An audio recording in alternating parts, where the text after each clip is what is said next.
আজকের এই ভিডিওতে দুধ সাথে সুজি মাত্র এই দুটো উপকরণে তৈরি করে দেখাবো দুর্দান্ত এক বরফির রেসিপি। বাড়ির যে কোনো সময়ের অনুষ্ঠান কিংবা যে কোনো সময় মিষ্টিমুখ করতে খুব সহজেই এই বরফি বানিয়ে উপভোগ করতে পারবেন। আশা করি খুব সহজেই তৈরি বরফির এই রেসিপি আপনাদের ভালো লাগবে। রেসিপি ভালো লাগলে আমার চ্যানেলটি কিন্তু অবশ্যই সাবস্ক্রাইব করে আমার পাশে থাকবেন। চলুন তাহলে ঝটপট আমার সাথে রেসিপিটি দেখে নিন। বন্ধুরা, পিঁয়াজ হেসেলে আপনাদের সবাইকে স্বাগত জানাই।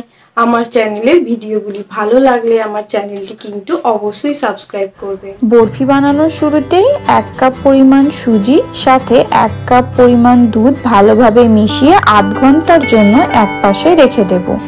অপর পাশে বরফির সিরাপ তৈরি করে নেব, যে জন্য 1 কাপ পরিমাণ চিনির সঙ্গে হাফ কাপ পরিমাণ জল মিশিয়ে গ্যাসের ওভেনে বসিয়ে দেব। জল ও চিনির মিশ্রণটা ভালোভাবে ফুটিয়ে নেব যতক্ষণ না চিনিটা জলের সঙ্গে পুরোপুরি মিশে যাচ্ছে। চিনি জলের সঙ্গে পুরোপুরি গুলে গেলে গ্যাসের ফ্লেম অফ করে এক পাশে রেখে দেব। অপর পাশে সুজিটাও আধ ঘন্টার মতো ভিজানোর ফলে ফুলে ডবল হয়ে গেছে। এখন বরফি তৈরি শুরু করব। সেই জন্য প্রথমেই চুলোয় একটা প্যান বসিয়ে দিয়ে দেব 50 গ্রাম পরিমাণ গাওয়া ঘি। আপনারা চাইলে ঘি তেল উভয়ই ব্যবহার করতে পারেন। এখন ঘি ভালোভাবে গরম হয়ে গেলে এর মধ্যে ভিজিয়ে রাখা সুজিটা দিয়ে হালকা আঁচে 5 থেকে 10 মিনিট ভালোভাবে একেবারে সুজিটা ঝরঝরে হওয়া পর্যন্ত নাড়াচাড়া করতে থাকবো। এই অবস্থায় কিন্তু ফ্লেমটা একেবারে লো রাখতে হবে, না হলে কিন্তু সুজিটা নিচে লেগে গিয়ে পুড়ে যাবার সম্ভাবনা থাকবে। সুজির রেসিপি সকলের বাড়িতে কম বেশি হয়েই থাকে। বাড়িতে এইভাবে একবার দুধের সঙ্গে সুজি মিশিয়ে বরফির রেসিপিটা ট্রাই করে দেখতে পারেন। বাড়ির ছোট থেকে বড় সকলেরই কিন্তু খুবই ভালো লাগবে। দেখুন সুজিটা কিন্তু আস্তে আস্তে ঝরঝরে হতে শুরু করেছে। দুধটা কিন্তু পুরোপুরি শুকিয়ে গেছে। এখন সুজির মধ্যে আর দুধের কোনো আভাই দেখা যাচ্ছে না। সেই সাথে সুজির মধ্যে কিন্তু খুব সুন্দর একটা কালারও চলে এসছে।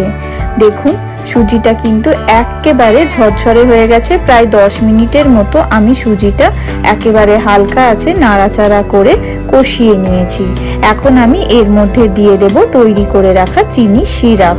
এখানে আপনারা চিনিটা যে যেরকম খান সেই অনুযায়ী সিরাপ করে ব্যবহার করতে পারেন। আমি 1 কাপ সুজি ব্যবহার করেছি, তাই 1 কাপ চিনি ব্যবহার করলাম। সিরাপ যোগ করার সাথে সাথেই সুজিটা দেখুন আবার পাতলা হয়ে গেছে। এখন আরো 5 থেকে 6 মিনিট হালকা আছে আমি একটু সিরাপ সহযোগে সুজিটা নাড়াচাড়া করতে থাকবো। দেখবেন আস্তে আস্তে সুজিটা কিন্তু আবার গাঢ় হতে শুরু করবে। একটা সময় সুজিটা কিন্তু পুরোপুরি প্যান ছেড়ে একেবারে এক জায়গায় জড়ো হয়ে যাবে। এখন সুজিটা কিন্তু এখন একটা পর্যায়ে এসে এক জায়গায় পুরোপুরি জড়ো হয়ে যাচ্ছে। এখন আমি গ্যাসের ফ্লেম অফ করে সুজিটা একটা পাত্রের মধ্যে সেট হওয়ার জন্য ঢেলে নেব। সুজিটা সেট করার জন্য আমি পাত্রের মধ্যে আগে থাকতে অল্প একটু ঘি ব্রাশ করে রেখেছিলাম। সুজি ঢেলে পুরোপুরি সেট করা হয়ে গেছে। এখন এটা ঠান্ডা হবার জন্য রেখে দেব। সুজিটা পুরোপুরি ঠান্ডা হয়ে গেছে। এখন এটাকে আমি বরফির আকারে ছোট ছোট পিস করে কেটে নেব। আপনারা আপনাদের পছন্দের শেপে এখানে কিন্তু কেটে নিতে পারেন। আমি এখানে বরফি আকারে কাটছি। খুব সহজেই তৈরি এই সুজির বরফি রেসিপি বাড়িতে কিন্তু অবশ্যই একবার হলেও ট্রাই করবেন। বাড়ির সকলের কিন্তু খুবই পছন্দ হবে। বাড়ির যে কোনো অনুষ্ঠানেও এই রেসিপিটি মিষ্টি হিসাবে ট্রাই করে দেখতে পারেন। বাড়ির সকলের ভালো লাগবে। দেখুন কতটা দেখতে লোভনীয় হয়েছে না বরফিগুলো। এখন বরফিগুলো আমি একটা পাত্রে পরিবেশন করে নেব। বরফিগুলো পরিবেশন করে নিয়েছি। এখন আমি উপর থেকে কিছু ড্রাই ফ্রুটস ছড়িয়ে দিচ্ছি। আপনারা আপনাদের পছন্দের ড্রাই ফ্রুটস এখানে ব্যবহার করতে পারেন।